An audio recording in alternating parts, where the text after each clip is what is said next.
China-U.S. Nuclear Security Center of Excellence, began operation on March the 18th.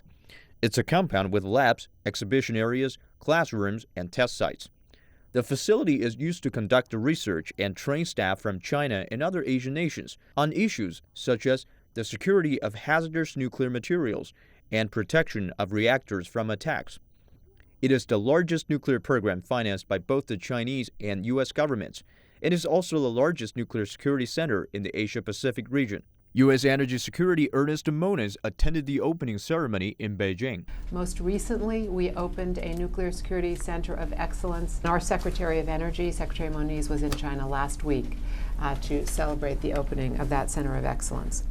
Our Secretary of Energy brought engineers and scientists from 4 of our national laboratories to China last week, from our Los Alamos National Lab, from Sandia National Lab, Oak Ridge National Lab, and our Pacific Northwest National Lab for the opening of the center.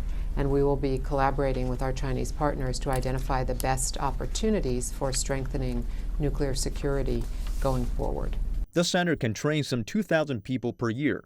China is responsible for providing the site, construction, operations, and administration, while the U.S. will provide equipment concerning nuclear security.